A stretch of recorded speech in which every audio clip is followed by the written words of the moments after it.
Empezamos por el OAM, sí. Muchos me preguntan y empezamos por allí. En realidad fue una idea y una creación enteramente de Horacio Bucho Valiero. En rigor fue una especie de condensador, de que como no encontrábamos afuera lo que nos satisficiera como núcleo de formación, decidimos armar nuestro propio profesorado, lo cual fue bastante un endogrupo y que con infinitas tardes de conversación, todos éramos grandes conversadores, pero los más brillantes de ellos eran Bullrich y Valiero, gente de una gran cultura. Bullrich de una casta, su padre traductor y novelistas ingleses de primera línea, y de la casa de Valiero había habido relaciones con Carlos Fuentes y con Pedro Enrique Sureña. Carmen Córdoba, que se incorporó más tarde, que la incorporó Valiero más tarde al grupo, porque Valiero era el que así deshacía, el que invitaba, incluía y expulsaba, hija de Córdoba y Turburu, también aportaba lo suyo. Goldenberg era un autodidacta, lo mismo que yo, Casares, Casaniga y Polledo, Crusellas y Grisetti, aunque debo decir que Polledo y Grisetti, su vocación principal era la música, estaban un poco de paso por la arquitectura, pero el mayor conversador de todos fue Tomás Maldonado. Tomás Maldonado también era fundador de grupos, en ese momento el del arte concreto Invención, que Buenos Aires fue un lugar en el mundo en esos años de importante en la vanguardia de la pintura y la escultura. Maldonado era un lector absolutamente ávido. Si ha habido alguien que se le puede aplicar el término de la interdisciplina y la transdisciplina, era él. Él vivía descubriendo disciplinas que lo sacaran de lo que no le satisfacía de la pintura de Caballete, como la cibernética, la antropología filosófica. Siempre vivía descubriendo autores y textos que después que los leía los usaban nosotros de banco de ensayo, y bueno, y después quedaban las estaciones repetidoras internas de nuestro grupo, y de manera que vivíamos todo el día sometidos a ese escabeche. Despreciábamos a todos los otros grupos, que ese desprecio también había sido instilado por Maldonado, que en Buenos Aires se movían en ese momento y pretendían formar parte de la vanguardia argentina, aunque participamos de una gran exposición que hubo en Fanriel, que hizo época. ¿Cómo era la Facultad de Arquitectura de ese momento? Su reloj no le atrasaba en horas ni en días, sino en el calendario, en años y años, porque regía en ese momento la ley universitaria 1441, en que los concursos estaban muy postergados, no había concursos, y cuando había concursos el jurado elevaba una terna y el Poder Ejecutivo elegía dentro de la terna el que le resultaba más favorable. Y nosotros no reconocíamos como maestros prácticamente a ninguno de los profesores de arquitectura que había en ese momento, a pesar de que en las disciplinas básicas como en la geometría descriptiva, la perspectiva el cálculo infinitesimal e integral, tuvimos verdaderos formadores que nos dejaron una huella de la cual estoy muy satisfecho mirando hacia atrás.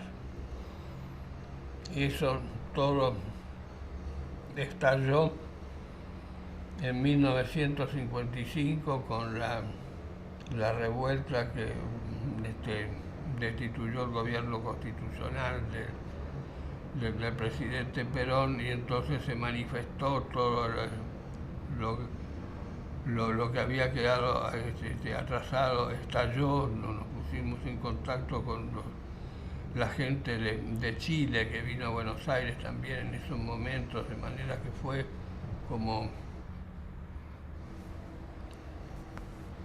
la única forma de definirlo es como un estallido, que todo lo que estaba latente en los libros que llevábamos de un modo casi subversivo, las ediciones de la obra de Le Corbusier y de Mies y de Gropius, de Van der Rohe y de Wright, pasaron de ser las cosas execradas del Index a hacer las nuevas Biblias, hacer una dada vuelta por completo del tablero. Y es en ese momento que, bueno, digamos que también el gusto público estaba fijado en un neoclásico francés muy edulcorado, un estilo académico, pero muy despojado, no por austeridad, sino porque ya se habían perdido los artesanos que sabían hacer las cosas y resultaba muy caro. Y había habido ya en Buenos Aires el International Style, Alemania, austríaco, se había llegado a hacer muy bien, lo mismo que los otros movimientos como el Art Nouveau y el Art Deco, con la obra de Sánchez Lagos y de la Torre, de Antón Gutiérrez Urquijo, además estaban también latentes, pero era como que siempre estaba ese estilo francés, y los gobelinos agazapados, esperando colgarse. Bueno, por esos años sacamos la revista Nueva Visión, en la que empezamos a divulgar el concepto de diseño, que en ese momento el diseño diseño, querrán decir dibujo, diseño es un anglicismo, no, es otra cosa.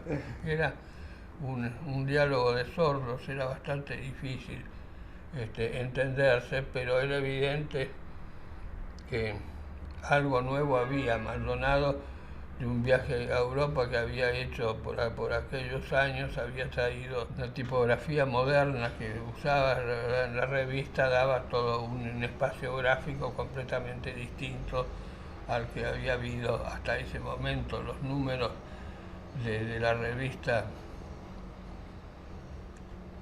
esos números de la revista de arquitectura, son las primeras expresiones de un diseño gráfico moderno.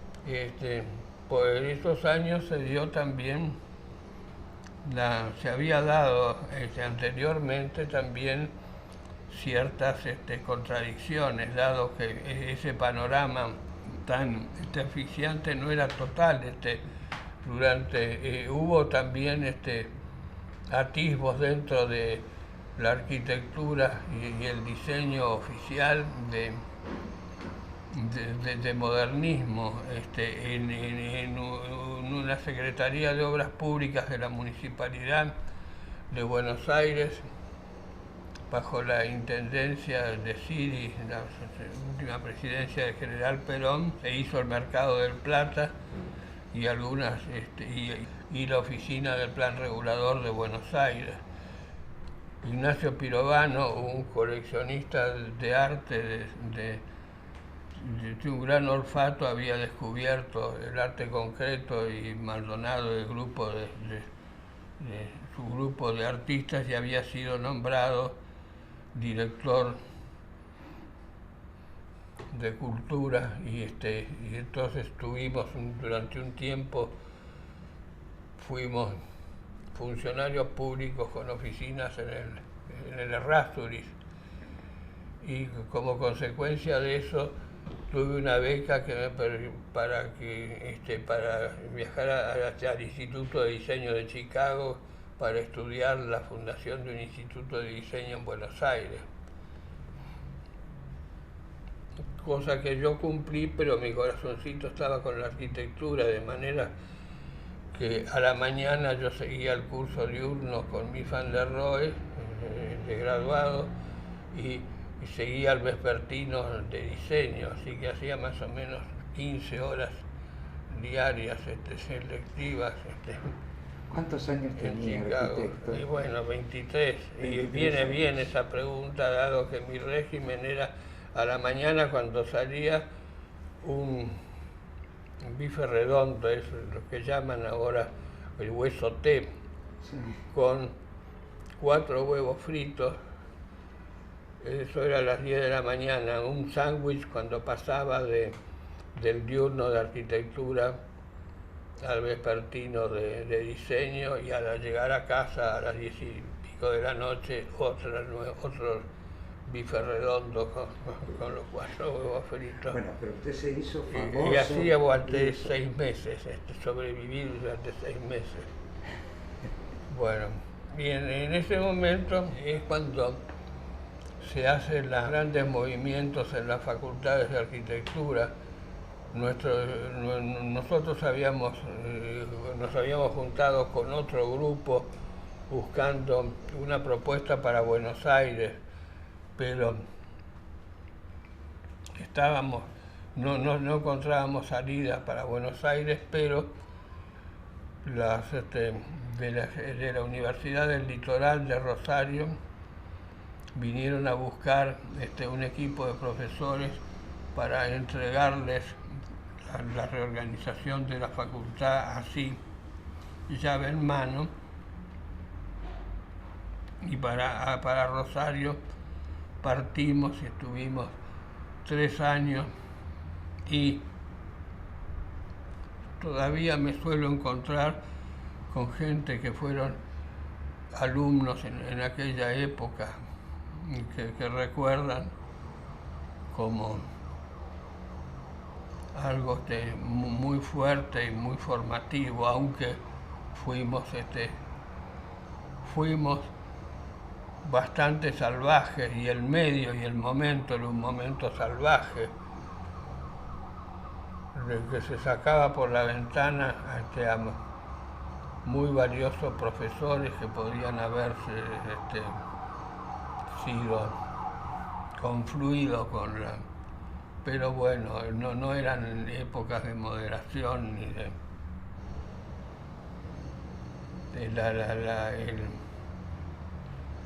la urgencia de romper con todo el presente y el pasado inmediato era tan grande que se hicieron algunas barbaridades. Veo un ítem sobre el libro del habitar Buenos Aires. Sí. Antes que había hecho otro libro que me había parecido necesario, con la misma técnica. La técnica es la de los Romero en Buenos Aires 400 años, sí. que invitaron a una serie de estudiosos. En vez de hacer un libro todos ellos, fueron invitando a estudiosos a que escribieran distintos capítulos. Y entonces me pareció siempre un libro muy rico y muy interesante.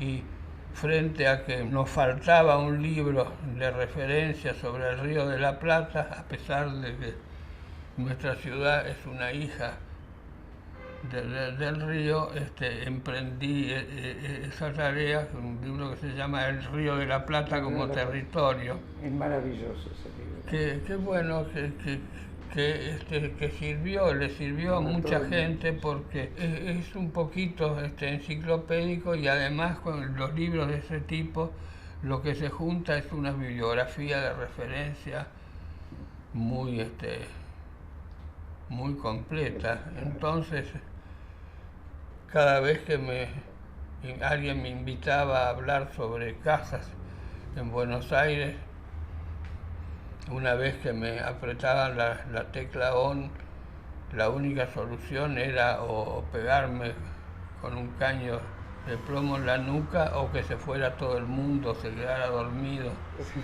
Entonces cuando me quedaba solo paraba, pero y me decían tendrías que hacer un libro, y ahí me di cuenta que no sabía lo suficiente como para hacer un libro, pero después pensé que si bien yo no sabía lo suficiente para hacer ese libro, estaba rodeado de amigos que sí, que de cada uno de los ángulos o de los aspectos sí sabía, y que era cuestión de repetir las invitaciones, el método de las invitaciones que había hecho con el Río de la Plata y ver qué se cosechaba y cómo se podía hacer. Y bueno, y la verdad que estoy muy contento, inclusive se nos han quedado algunos capítulos sin incluir, por eso estaba tan ansioso de que hubiera una segunda edición. Si tuviera que elegir pudiendo, no teniendo ninguna limitación, en qué ciudad quiero vivir y estar, sin duda que te diría que en Buenos Aires. No te voy a negar que con algún viajecito periódico, pero como sede permanente Buenos Aires. Y Alicia Novik tiene creo que es Alicia Novik, la teoría de que todos los proyectos de urbanismo a la larga se realizan.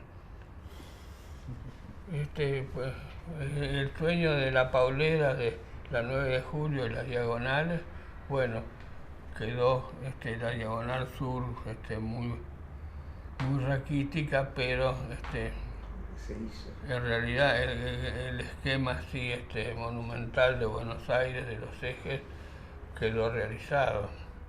Y después de la Paulera, después de los ejes monumentales, es cierto eso de que todos los proyectos de urbanismo en definitiva se realizan.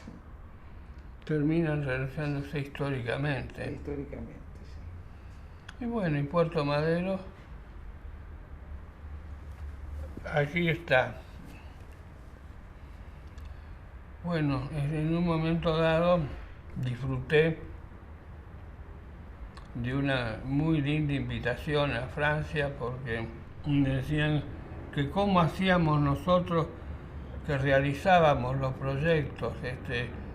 Ellos estaban con un problema en Rouen entre la municipalidad y la administración autónoma del puerto de Rouen por un segundo o tercer puente que se necesitaba imperiosamente, lo necesitaba la ciudad, y llevaban 20 años de obstrucción por parte del puerto, y lo mismo les pasaba en el Havre, que es una ciudad que se reconstruyó con un plan de Auguste Perret, que es una ciudad realmente interesantísima, y que están los muelles vacíos y tienen unos depósitos inmensos también, todos vacíos, y el verdadero puerto de contenedores está corrido 20 kilómetros para afuera, a un lugar donde hay sitios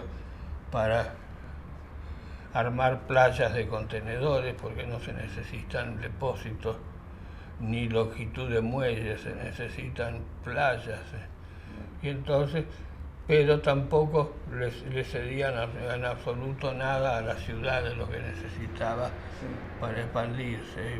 Y acá, me tocó ir a mí la primera vez porque un cliente se había tirado el lance de poder hacer una combinación con el depósito de Dársena Norte, ver un funcionario del puerto que me dijo que no, que de ninguna manera, que el puerto era la administración del puerto era una entidad modelo, que no era deficitaria, como si fuera una gran hazaña, pero era una cosa que no tenía costos. Claro. Que si se tocaba, que necesitaba hasta el último centímetro cuadrado, que si se tocaba algo, pues se podría comprometer el funcionamiento del puerto y tal vez sería el inicio del marchitamiento de la ciudad de Buenos Aires. Eso. Así que fue un momento político en que extraordinariamente dinámico, aunque no era gente de mi partido ni de mi palo, decidieron hacer las cosas y con el único método que se conoce para hacer las cosas, que es como el método para dejar de fumar, hay que dejar de fumar, y para hacer las cosas hay que hacerlas. Allí había 20 jurisdicciones que se superponían: puertos, ferrocarriles, aduana, prefectura, marina, Ministerio de Agricultura, todo lo que se te ocurra tenían jurisdicciones en el puerto, un pedacito o se pisaban unas con otras. Todas terminaban o en la ciudad o en la nación, de manera que la solución que se tomó de una corporación del 50% de la ciudad y el 50% de la nación fue la que permitió dinamizar todo, porque además la ciudad es la dueña de determinar los usos del suelo, así que era un actor absolutamente imprescindible en esa pieza. Esa es otra cosa que me tiene... ¿Cuál? La creación del caos, la creación asistida por ordenador. Ah, sí, eso es en la facultad. En la FADO, sí. En la FADO, en su decanato, en sus 2 decanatos, ¿no? Que habíamos hecho una cooperación con la Escuela Politécnica Federal Suiza de Lausanne, sí. Y tuvimos 4 años. Había un profesor que estaba muy motivado en buscar cooperación con Buenos Aires, que a mí me sorprendió cuando recibí la visita y la intención de cooperar con la facultad. Se me ocurría que sería bastante fácil ver qué nos interesaba a nosotros de los suizos, pero qué les podía interesar a los suizos de nosotros. Como quedaron conformes del primer tramo, para el segundo decanato me invitaron a ser profesor en Suiza, y fuimos un año, y cuando vi las posibilidades de la computación gráfica, elegí ese como tema de cooperación. Y tuvimos allí las primeras 12 computadoras, que eran más o menos como naves espaciales, como sí. Ese fue un momento... vehículos a Marte, sí. Una computadora. Esa ocurrencia durante su decanato y lo de Lausanne, y hoy la cantidad y la importancia que tiene todos los sistemas, el GIS y todos los sistemas de computación. ¿Usted se da cuenta que ha sido un creador en eso? No, simplemente un aplicador de productos enlatados, pero mi mérito fue haberme dado cuenta de que era una, se podía dar un salto en ese sentido porque estábamos completamente, yo digo que me enorgullezco de haber sacado a la facultad del analfabetismo informático. Todo, toda avidez tiene su empacho, ¿no? Sí. Es evidente que debe manejarse con cierta moderación y que estamos pasados y que es necesario trabajar en ida y vuelta de lo analógico a lo digital y no olvidar el lápiz. Yo ya no tengo paciencia, pero fundamentalmente por lo de cortar el papel, pegarlo al tablero, que se me ensucia la regla T y la escuadra, que se me empieza a hacer todo como una carbonería, las virutas de goma, y después que el dibujo se me va y que no me alcanza el papel y cosas por el estilo. Entonces, eso, el poder trabajarlo con, este, con los software de dibujo son es un salto, digamos, grande de la humanidad. Sí. Y que la Facultad de Arquitectura estuvo presente en ese salto.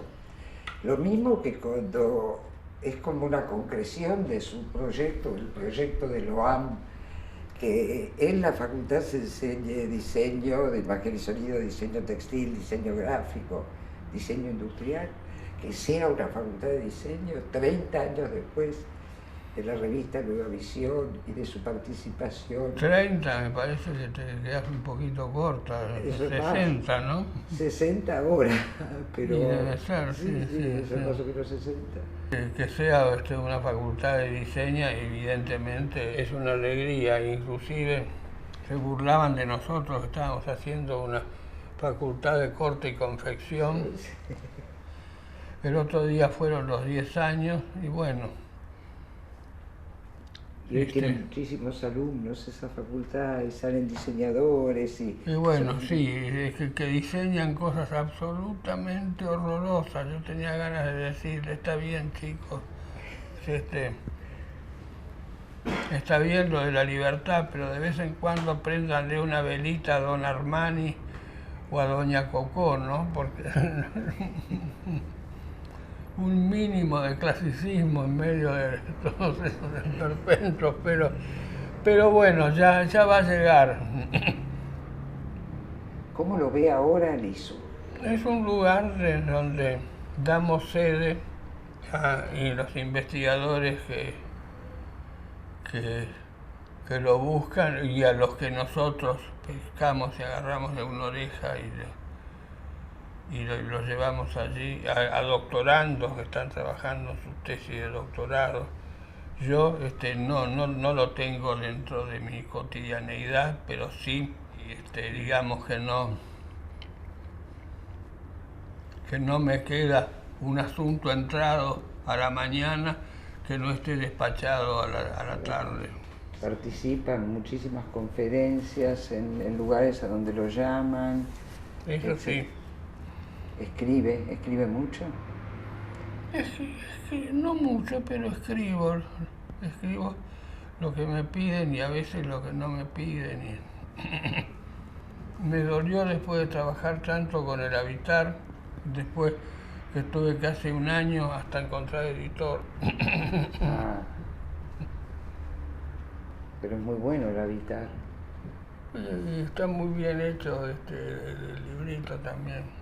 Sí. Yo quisiera que lo lean en el CBC. Que lo lean en el CBC, sí. Obligatorio. Obligatorio, en la carrera de arquitectura debería ser obligatorio. Parece, ¿no? ¿No te parece? Sí, a mí me parece que sí. Porque lo sitúa dentro de la ciudad, dentro de un tema de arquitectura y dentro de la cosa urbana de Buenos Aires, ¿no? Usted fue un impulsor desde muy joven, desde la facultad de los trabajos de planeamiento y urbanismo, la reconversión de Puerto Madero. Después fue uno de los ganadores. Queríamos que nos definiera, lo pudo ver hacer, algo que está hecho. ¿Qué piensa de eso?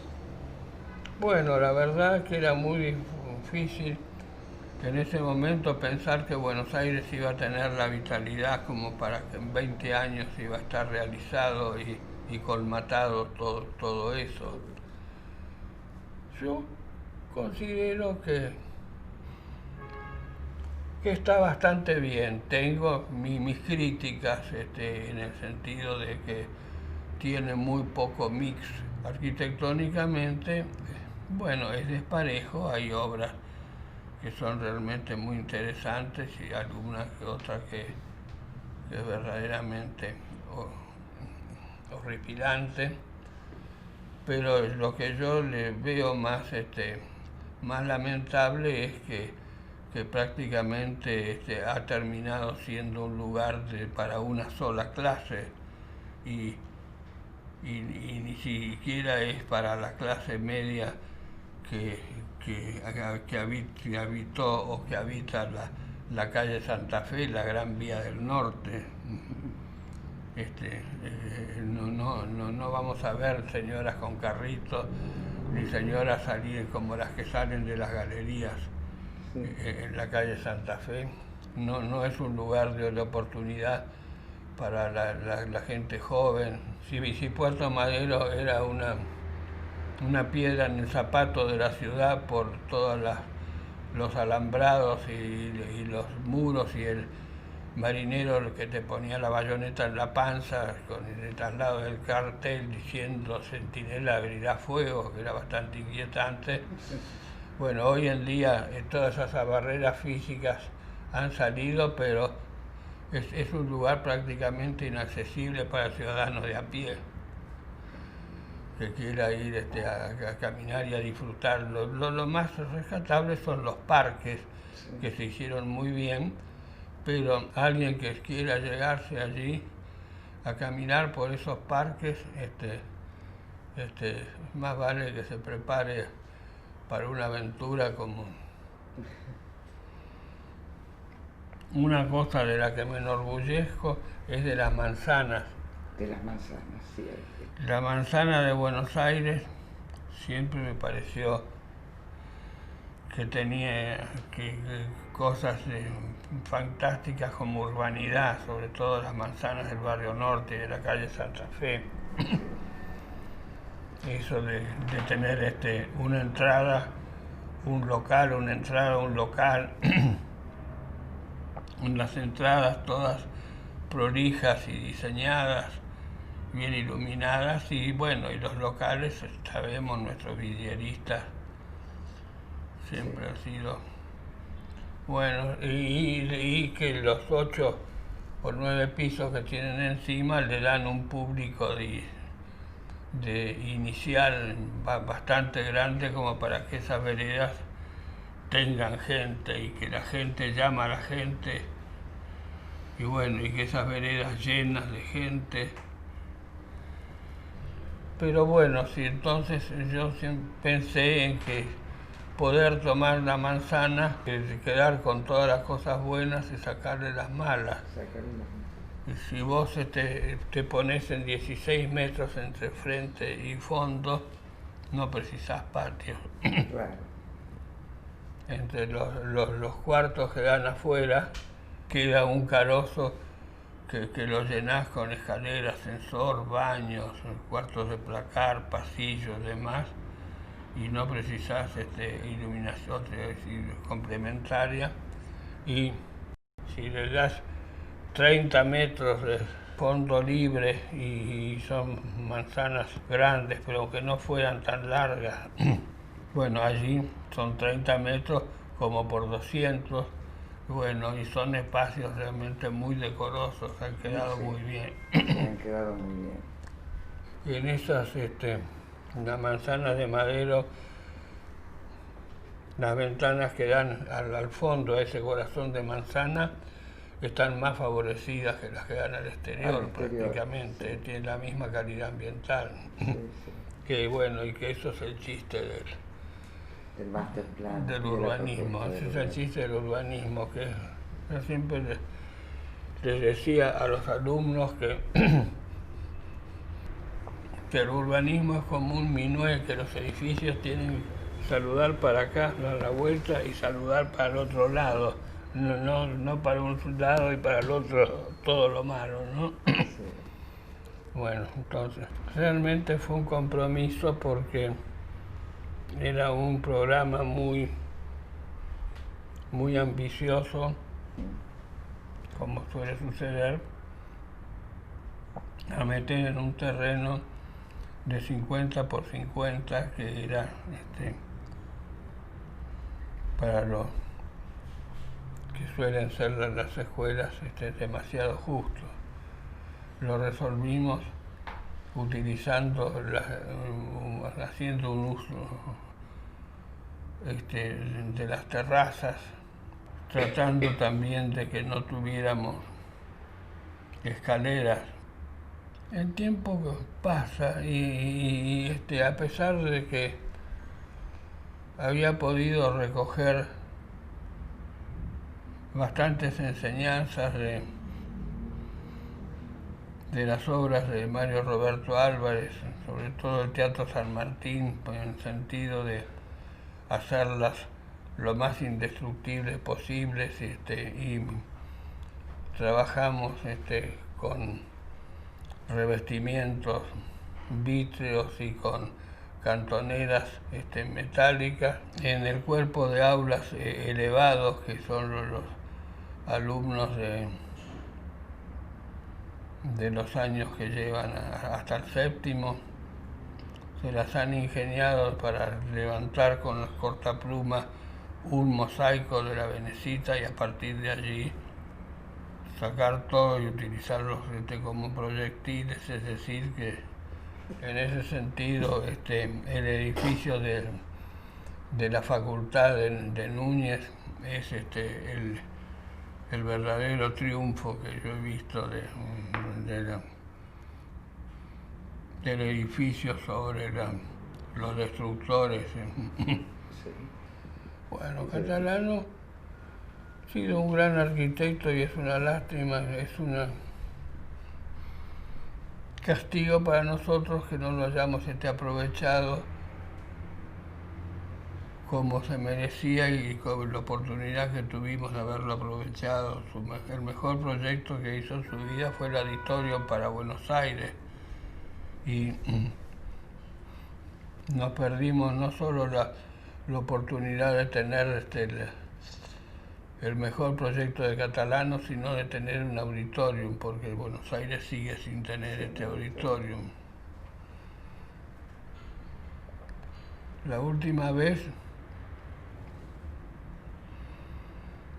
volvió a hacer la oferta y una donación muy importante para hacerlo y empezaron a ofrecer terrenos que eran completamente inadecuados, así que finalmente todo terminó con la floral y genérica que costeó de su bolsillo y como 5 millones de dólares que puso en eso.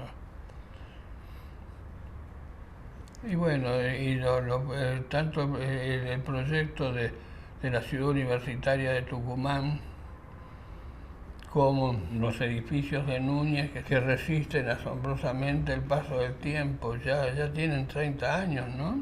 Sí, qué impresionante que el Estado haya podido hacer ese proyecto, ¿no? Haya elegido el lugar, hecho esos edificios, el pabellón número 1 de Sactas y después los otros 2 pabellones, ¿no? Y todos esos edificios. ¿Qué piensa de ese momento? Arturo Frondizi. Arturo Frondizi, sí. Un estadista. Sí. Gran polémica también sobre si la universidad debía estar en un campus Sí. como ese o si debía haber estado como en Plaza Usay, Sí, mezclado más mezclado con la vida de la ciudad. sí, Son los dos modelos.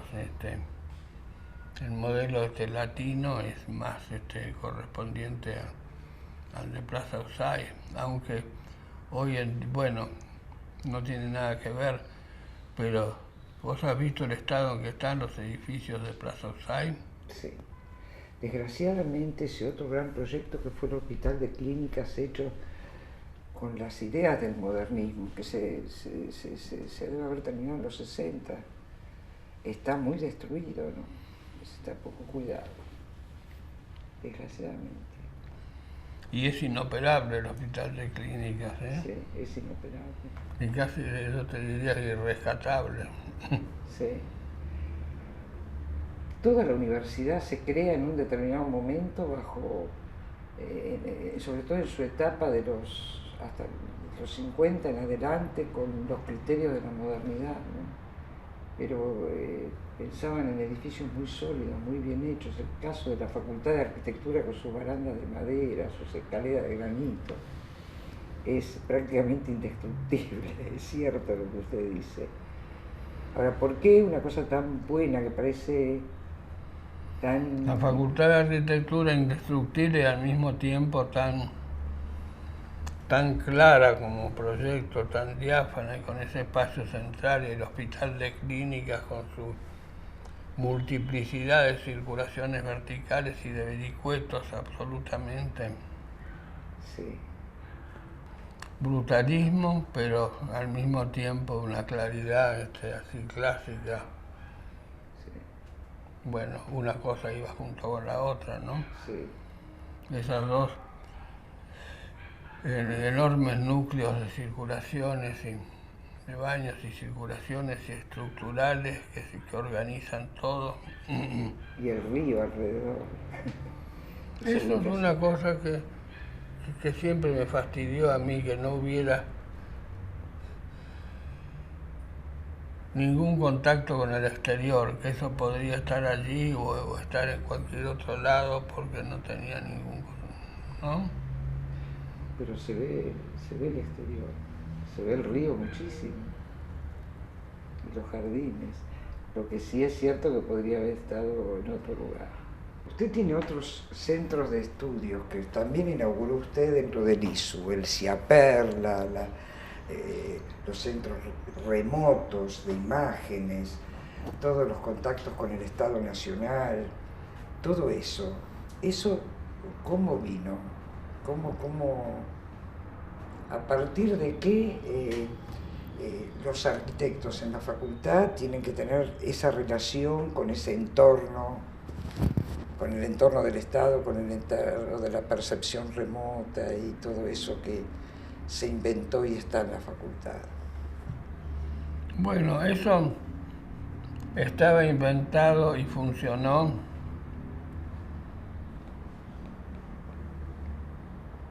al principio de mi decanato, y luego se había marchitado, lo mismo que el ISU. El ISU en su momento fue muy fuerte porque para que se creara una facultad tenía que haber más de una carrera. Y en ese momento, cuando se crea la facultad, que es en el año 47, regía la ley de 1441, y el que creaba,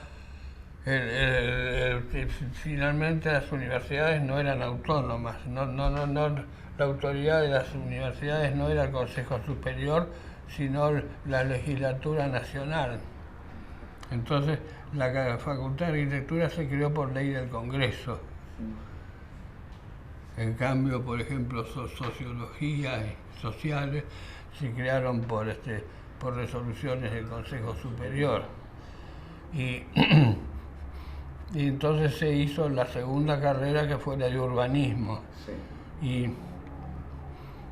para apoyar la carrera de urbanismo se creó el Instituto de Urbanismo, que tuvo una serie de gente muy distinguida, que es Odilia Sarray, Fernández Pico, en fin. Y después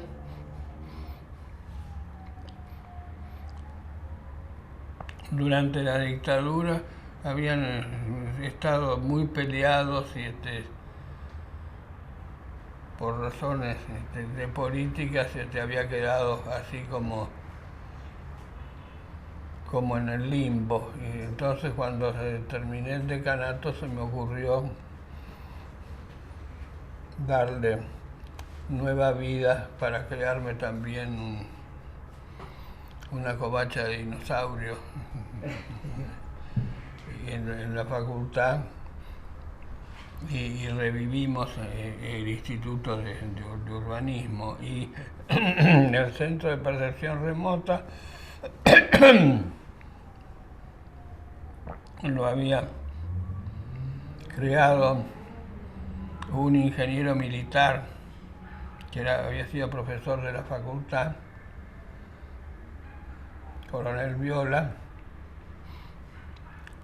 que evidentemente es de la mayor importancia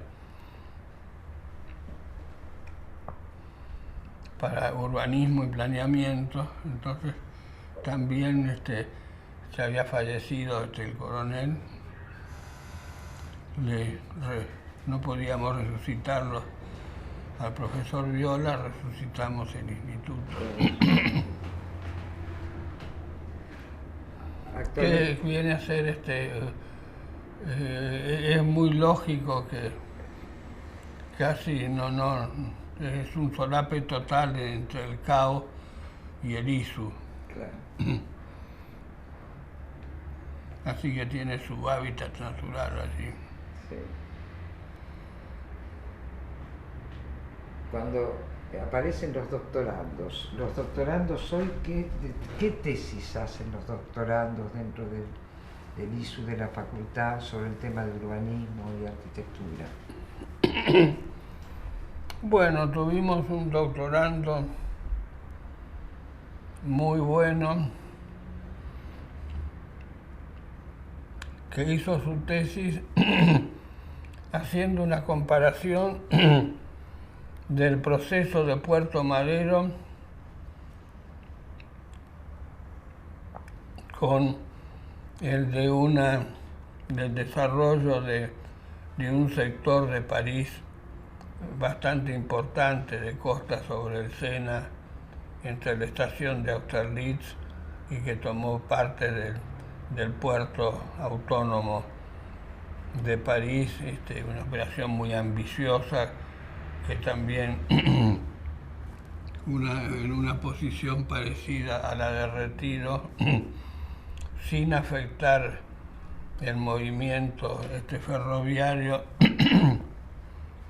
crea una plataforma sobre la playa de las Vías donde se desarrolla todo un sector urbano y esa playa ferroviaria estaba taponando el acceso a la ribera, a la costa del Sena de un barrio que quedaba atrás, cosa que lo resolvieron, pero ese fue un proceso muy democrático, con mucha consulta e inclusive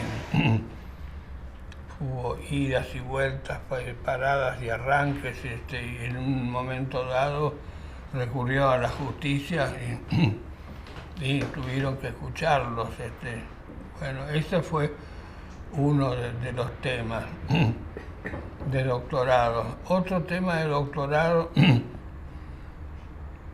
lo hizo la arquitecta, la doctora Margarita Gutman, Buenos Aires, recuerdos del porvenir, es decir, qué ideas de anticipación futura había en Buenos Aires en la época del centenario de 1910.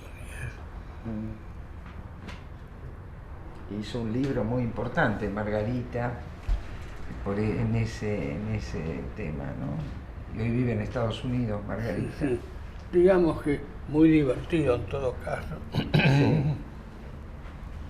En este momento que quiero involucrarme más, aunque no soy director de tesis, un tesista chino, ingeniero UBA. Su tesis es que la arquitectura y el urbanismo chinos están reflejando la exacerbación de las tendencias en la arquitectura y el urbanismo occidentales.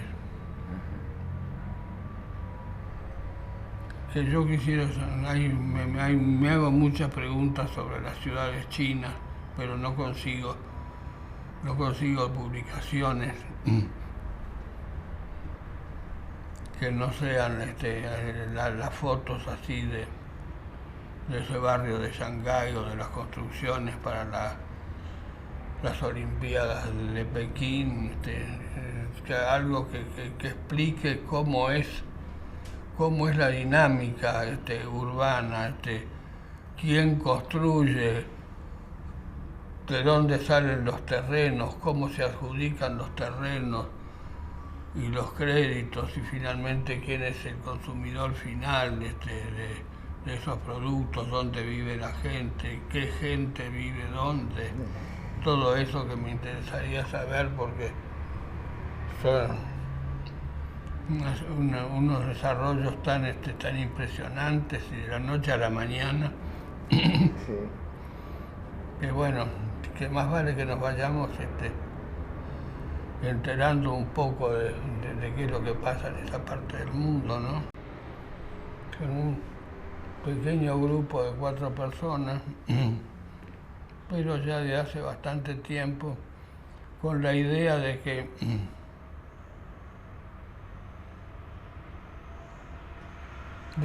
se podrían llegar,